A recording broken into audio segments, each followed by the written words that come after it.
Espace TV, le 22h.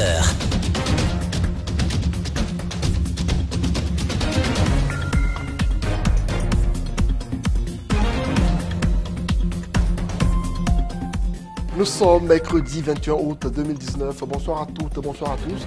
Bienvenue dans le 22h. Au sommaire, Aboubakr Diallo vient à son tour d'être placé sous contrôle judiciaire par le TPI de Kaloum. Il est interdit aux journalistes et directeur général de la radio Lynx de quitter Conakry sans l'autorisation des magistrats. On lui interdit également d'animer son émission jusqu'à la fin de la procédure en cours. Le syndicat de la presse privé appelle à la mobilisation pour un sit-in le lundi prochain. La repartition des démembrements de la CENI risque-t-elle d'imploser l'opposition? L'UFDG et l'UFR sont accusés de vouloir écarter les autres partis à leur seul profit. Plus de 1900 membres sont à repartir. Nouveau cas de viol à Conakry, une fillette de 8 ans en a été victime. Ali Youla, âgé de la quarantaine, est le principal accusé. Il a quitté le quartier Yimbaya où l'acte s'est produit pour une destination inconnue. Les parents de la victime réclament justice pour leur enfant. C'est tout pour les titres. Encore une fois, bonsoir et bienvenue dans ce journal. Affaire Radio Lynx, ministre de la Défense. La justice a pris une nouvelle sanction contre le directeur général du groupe Lynx Lance après celle prise contre son PDG récemment. Boubacar Algassimou Diallo, connu sous le nom d'Aboubakr Diallo, a lui aussi été placé sous contrôle judiciaire. Il lui a interdit de quitter Conakry ou le territoire national sans l'accord du juge. Puis, il a interdit à Aboubakr d'animer l'émission Heure de Lynx jusqu'à la fin de la procédure judiciaire en cours. Rosaline Goto-Monemou, Alcène Camara pour un reportage. Le directeur général de la radio Lynx FM, Boubacar Algassim Diallo, connu sous le nom d'Aboubakr, a été placé sous contrôle judiciaire ce mercredi. Poursuivi pour complicité de production et de diffusion, il n'a pas reconnu les faits que lui reproche le parquet. Les charges, les faits que le parquet lui reproche. Alors, de façon sommaire, d'abord, il ne les reconnaît pas. Ensuite, le parquet a requis son placement en détention, son placement sous mandat de dépôt. Mais dans sa grande souveraineté, le doyen des juges d'instruction a jugé nécessaire de rejeter cette demande, ce réquisitoire. Il a estimé que le placer sous contrôle judiciaire est une appréciation personnelle à lui et c'est ce qui colle. Le parquet permet la diffusion de l'émission Heure de Lynx. Cependant, il interdit à l'un des principaux animateurs de cette émission d'y prendre part jusqu'à la fin de la procédure. Je précise également qu'il a été interdit, lui, M. Aboubakr, d'animer l'émission Heure de Lynx. Pour le moment, lui, ce n'est pas l'émission qu'on interdit, mais que l'émission soit animée par lui, pour le moment, jusqu'à ce qu'il soit autrement décidé. Après le verdict du juge d'instruction, le collectif des avocats de la défense compte former un recours devant la cour d'appel contre la décision de justice rendue par le tribunal de première instance de Kaloum. Nous avons relevé tout au moins appel. Nous avons relevé appel. Donc, dans les jours à venir, naturellement, la juridiction de censure, qui est la chambre de contrôle, va certainement infirmer cette mesure. Boubacar Algassim Diallo, directeur général de la radio Lynx FM, doit se présenter chaque lundi, mercredi et vendredi au tribunal de première instance de Kaloum. Il ne doit pas sortir de Conakry sans autorisation du juge. Son passeport aurait été confisqué. Les vagues de réactions se poursuivent pour dénoncer ce que certains qualifient d'acharnement contre la presse. Le syndicat de la presse privée appelle les hommes de médias à se mobiliser pour prendre part à un sit-in devant les locaux de la Haute Autorité de la Communication le lundi 26 août prochain. Sidi Diallo, le secrétaire général, était dans nos locaux ce matin. Elisabeth Dietlin et Aboubakar Keke Bangoura l'ont interrogé. La liberté de la presse menacée. Le syndicat professionnel de la presse privée de Guinée ne veut pas rester les bras croisés. Le lundi 26 août prochain, il compte interpeller le pouvoir à travers un sit-in devant le siège de la Haute Autorité de la Communication. Les actions judiciaires entreprises contre les responsables de la radio Lynx FM en sont les causes. Nous organisons ce sitting pour attirer l'attention des autorités du pays, surtout les commissaires de la HAC. Du fait que ces derniers temps, on n'entend presque pas la HAC. On se pose la question, est-ce que c'est parce que la HAC est indifférente vis-à-vis de ces différents problèmes, ou bien c'est parce que certains acteurs de la presse ne reconnaissent plus cette HAC? Pour lui, la loi L002 est piétinée en faveur de celle sur la cybersécurité, chose qui représente un danger pour la liberté de la presse. En 2016, le syndicat avait alerté, tout comme certains acteurs de la société civile, sur cette loi.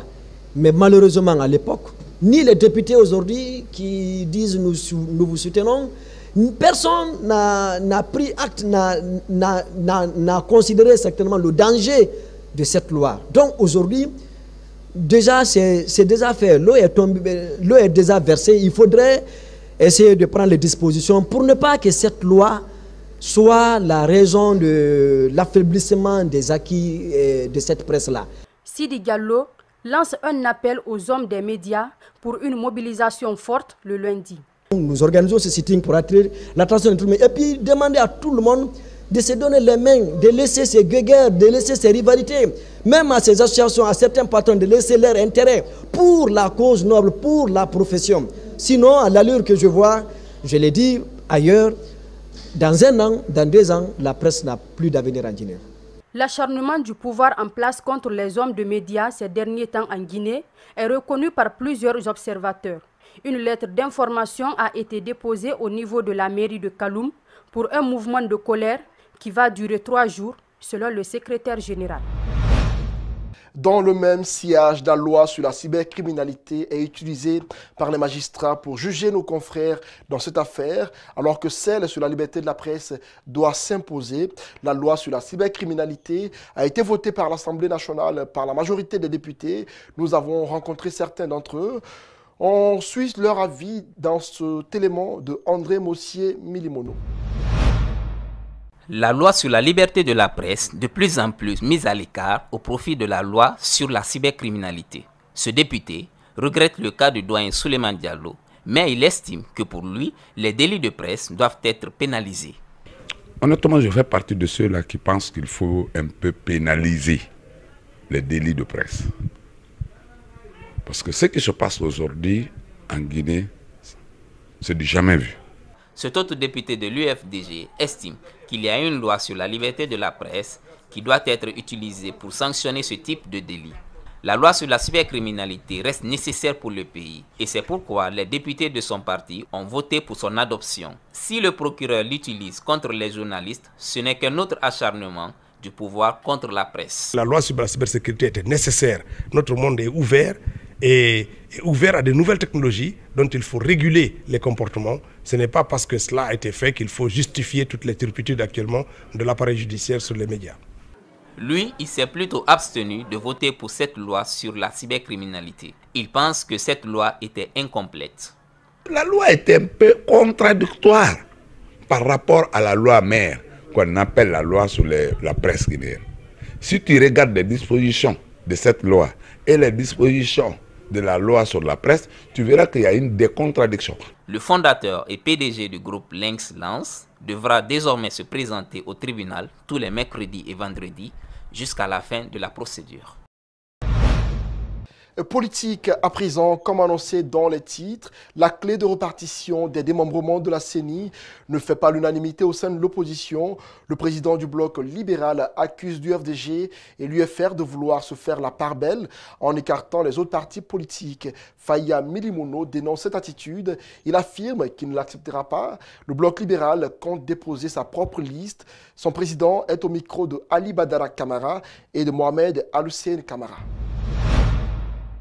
La mise en place des démembrements de la Commission électorale nationale indépendante commence à susciter des polémiques au sein des partis politiques de l'opposition. Le bloc libéral pense que tout est mis en œuvre pour léser certaines formations.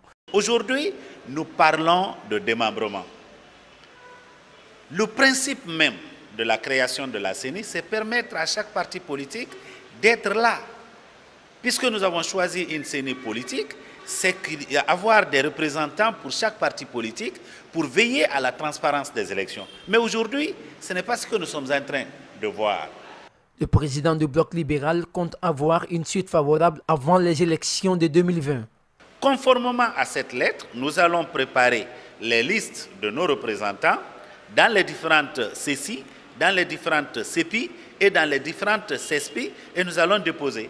On trouvera bien qu'il n'y a pas de consensus du côté de l'opposition et cela va nous amener forcément à négocier pour que chacun prenne en compte l'existence de l'autre. À Madinaoura, dans Mali, le sous-préfet était accusé d'abus de pouvoir dans le renouvellement des membres de la commission électorale sous-préfectorale indépendante, CESPI de cette localité, ce qui serait en violation des consignes relatives à la mise en place des démembrements de la CENI dans le pays. L'installation annoncée des démembrements de la CENI pour le 15 août n'a pas été effective. La CENI a entamé ce mercredi la formation des formateurs. Durant 2 jours, ils devront apprendre des notions sur la tenue d'un scrutin électoral, les différents types et bien d'autres. Mariam Fodé Camara à Boukoria Kourouma pour le compte-rendu. Le renforcement des capacités de démembrement de la CENI passe par la formation des formateurs. Cette rencontre entre les agents de la CENI, de l'administration et de la société civile veut répondre à une préoccupation.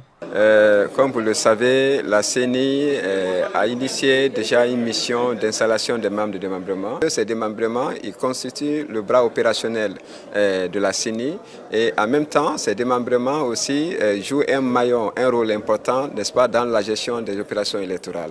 Et l'acceptation et la crédibilité en dépendent.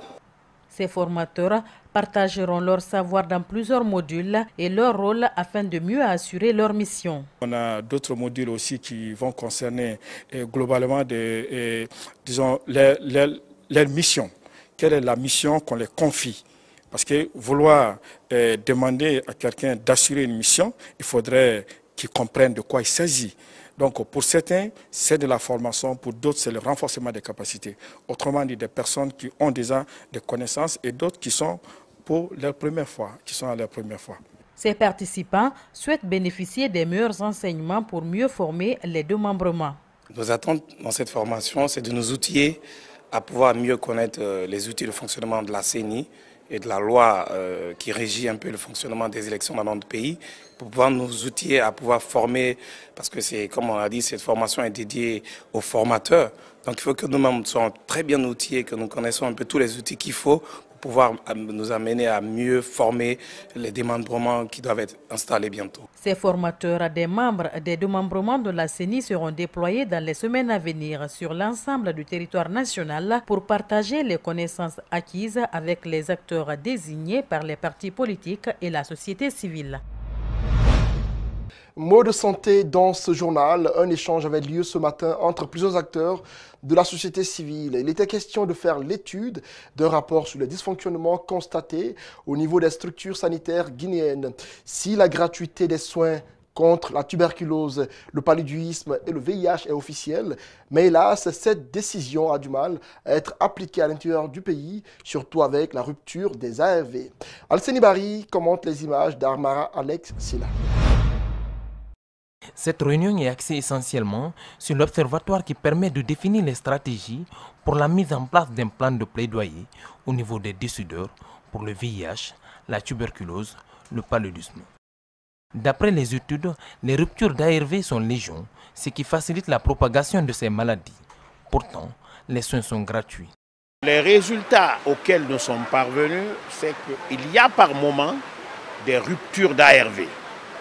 Il y a des ruptures d'intrants, il y a parfois des entorses aux droits humains pour les maladies stigmatisantes comme le VIH-Sida et les maladies réémergentes.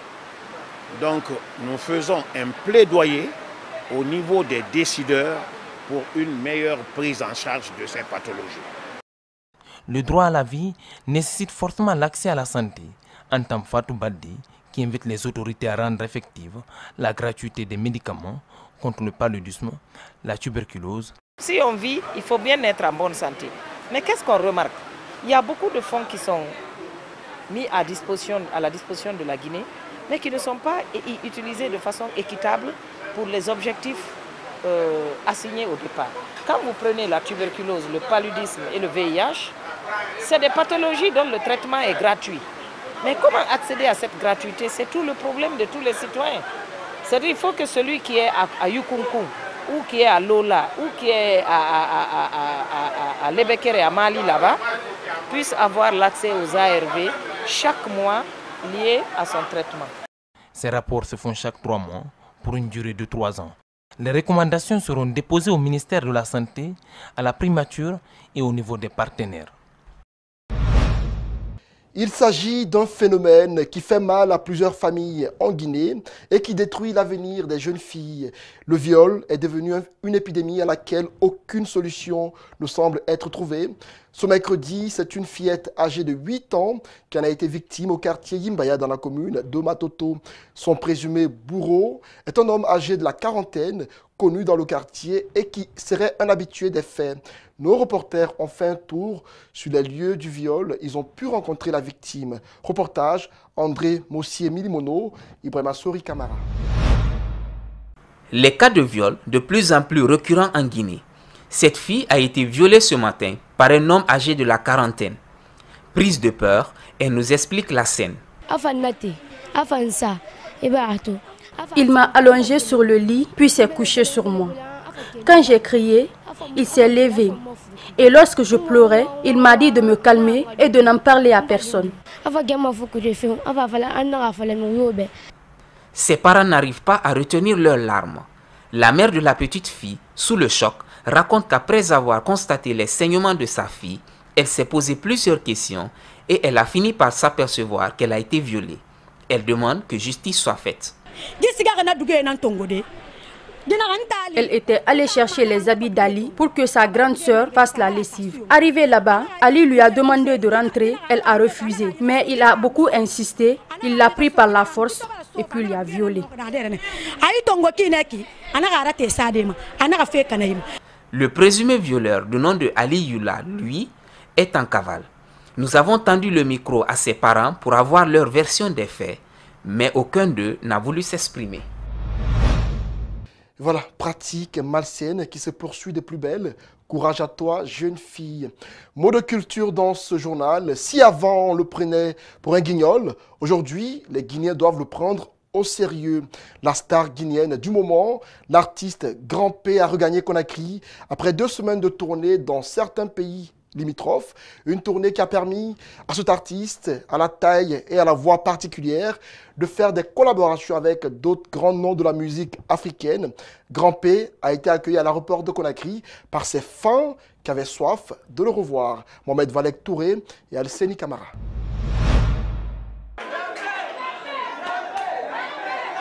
Grand P à l'aéroport international de Conakry-Bessia.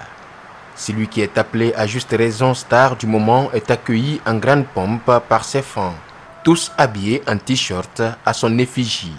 Ce déplacement aurait permis pour Grand P de découvrir certains pays africains et sympathiser avec tant d'artistes. Guinée c'est bon, Mali c'est bon, parce que c'est la famille. On est bien rentré là-bas, à Côte d'Ivoire avec Mali. Donc je suis content pour rentrer chez moi. Vous avez vu sur les réseaux sociaux, vous avez assisté à des concerts avec Sidiki Diabaté. Oui, c'est grâce à Sidiki Diabaté que j'ai assisté au concert de Sidiki Diabaté. Il y a un autre concert qui est prévu à Conakry ici. Parlez-nous de ce concert et c'est avec quel artiste vous voulez faire ce concert? Oui, tous mes fans ils vont partir. Parce que c'est la Guinée. La Guinée, Côte d'Ivoire, c'est la famille, avec Bamako, c'est la famille. Ovationné en fanfare par ses fans, Grand P a durant sa tournée rencontré des artistes comme Oumou Sangaré, Afou Keita et Sidiki Diabaté et le disparu Digue Arafat. Il se souvient du Digue Arafat qu'il aurait aussi reçu avant son décès. Arafat, il m'a invité chez nous, chez lui, qu'on va partir chez lui, au Savigny. On est parti là-bas. Bon, nous on est venus à Bamako. J'ai attendu chez décès, puis il est décédé. Grand P débarque à Conakry pour sa dédicace prévue le 4 octobre prochain. Son premier featuring avec l'artiste Azaya est déjà disponible et bien vu sur les réseaux sociaux.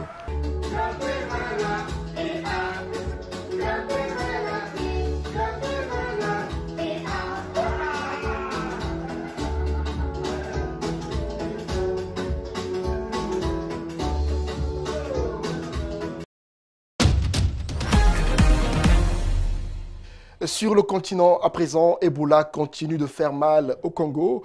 La lutte contre cette épidémie à Goma, carrefour commercial en proie à de graves pénuries d'eau dans l'est de la République démocratique du Congo, dépend de la générosité du lac Kivu qui alimente en eau les équipes sanitaires. Reportage. Une règle d'or pour éviter la propagation d'Ebola, se laver les mains régulièrement. Mais pour cela, il faut de l'eau.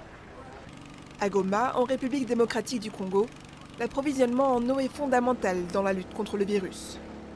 Face aux pénuries, les équipes de la riposte comptent sur la générosité du lac Kivu pour ravitailler les points de contrôle. L'importance du lac, vraiment, ça aide surtout pour les personnes vulnérables, les personnes dépourvues et pour la riposte contre la maladie à virus Ebola. Ça nous aide surtout pour la prévention, car l'eau est abondante. Trouver de l'eau est un casse-tête à Goma. Le réseau de distribution est vétuste et n'alimente pas tous les quartiers. Tous les jours, ses habitants et ses camions-citernes s'approvisionnent directement dans le lac. Le problème d'approvisionnement en eau potable à Goma démontre clairement que seulement cette partie de la ville est desservie. C'est même pour cela que beaucoup de gens viennent au lac pour se ravitailler. Ils prennent aussi une certaine quantité d'eau pour ceux qui en ont besoin. Au quotidien, les responsables de la riposte organisent plusieurs rotations de camions-citernes. Une fois l'eau du lac récupérée, elle est traitée au chlore, puis distribuée dans les réservoirs des différents points de contrôle. Pour ces 2 tours, il faut 5000 litres d'eau par jour. Si le lac n'y était pas, ça allait être catastrophique. Et surtout, on allait multiplier. Peut-être que les équipes de riposte pouvaient peut-être prendre de l'eau ailleurs, soit au Rwanda, soit à Sake, mais ça allait être catastrophique, parce qu'on n'allait même pas survivre. Parce que le lac, je l'ai dit avant, c'est notre seule source de vie en eau potable. Le lac Kivu est un élément essentiel de l'arrêt de la propagation d'Ebola, mais aussi une ressource inestimable pour la population locale. Hôtels, écoles, centres de santé, ici, tout le monde dépend de l'eau du lac. Ailleurs dans le monde, après la Chine et les États-Unis, l'Union européenne devrait-elle fermer son marché intérieur de l'ivoire pour sauver les éléphants? Des ONG et la France plaident en ce sens. Suivez. L'éléphant d'Afrique est le plus grand mammifère au monde. Autrefois massivement présent sur le continent, il a vu sa population passer de plusieurs millions au début du XXe siècle à quelques 470 000 aujourd'hui. Les conflits et la disparition de l'habitat ont eu un impact sur le nombre d'éléphants, mais pas autant que le commerce illégal de l'ivoire, aujourd'hui principale menace à la survie de l'espèce. Quelques 30 000 éléphants sont braconnés par an. Les défenses alimentent le trafic de l'ivoire, estimé à quelques 3 milliards de dollars par an. La demande vient essentiellement d'Asie de l'Est, où les défenses brutes se vendent plus de 1 000 $ le kilo. La Chine représente quelques 70% de la demande. En 1989, la Convention sur le commerce international des espèces menacées a décrété une interdiction et permis à leur population de se reconstituer partiellement. Dans le cadre du combat contre le trafic, en 2016, le Kenya a détruit plus de 100 tonnes de stock d'ivoire, estimé à 110 millions de dollars, la plus grande quantité jamais détruite. Selon une étude parue dans l'American Journal of Science en 2015, l'essentiel du braconnage s'effectue dans une zone protégée allant du Cameroun au Congo et au Gabon, ainsi qu'en Afrique de l'Est, en particulier en Tanzanie. Les cargaisons quittent généralement le continent par le Kenya, le Mozambique, Zanzibar et le Cameroun, transitent par la Malaisie, la Thaïlande, le Vietnam et l'Asie du Sud, pour terminer en Chine et au Japon. L'ivoire est alors sculpté en de petits objets décoratifs ou bijoux avant d'être vendu. Malgré des techniques sophistiquées pour suivre braconniers et cargaisons, le trafic régresse peu. En cause la corruption, le manque de fonds et une difficulté pour les gouvernements à contrôler les activités délictueuses. Et puis pour clore ce journal, au Royaume-Uni, le plastique est partout dans les rayons des supermarchés où l'on emballe jusqu'aux fruits et légumes. Mais certaines chaînes de la grande distribution ont commencé à lui faire la guerre entre produits vendus en vrac et emballages en matériaux alternatifs. Plusieurs initiatives sont à l'essai. Reportage. Se rendre au supermarché avec ses propres boîtes et les remplir sur place. C'est l'expérience que l'enseigne de grande distribution britannique Waitrose teste pour quelques semaines à Oxford. Dans un pays où le plastique est d'habitude omniprésent dans les rayons des supermarchés, c'est une petite révolution, plutôt bien accueillie par les clients. Si on peut l'enlever partout où c'est possible sans risque pour la santé ou la sécurité, alors il faut le faire. C'est une super idée et j'espère qu'ils vont l'étendre à d'autres magasins. Selon Greenpeace, les supermarchés britanniques génèrent plus de 800 000 tonnes d'emballages plastiques chaque année, sans compter les sacs. Il est surtout utilisé pour des questions d'hygiène et de conservation, mais des alternatives plus écologiques existent. Dans cette petite franchise londonienne de l'enseigne Budgens, on se vante d'avoir supprimé cette matière de plus de 2000 produits depuis novembre. Le fromage et le poisson sont désormais emballés avec un film de cellulose fait à partir de fibres de canne à sucre. Nous avons fait cela pour montrer aux autres grandes chaînes de supermarchés que ce n'est pas aussi difficile qu'elles le disent. Et si nous y sommes arrivés en 10 semaines avec de faibles ressources, alors avec les moyens qu'elles ont, elles pourraient sûrement faire bouger les choses. Pour les associations, ces initiatives sont un premier pas très positif, mais insuffisant. Parmi les 10 plus grandes chaînes de supermarchés au Royaume-Uni, seule la moitié s'est posé des objectifs précis de réduction du plastique.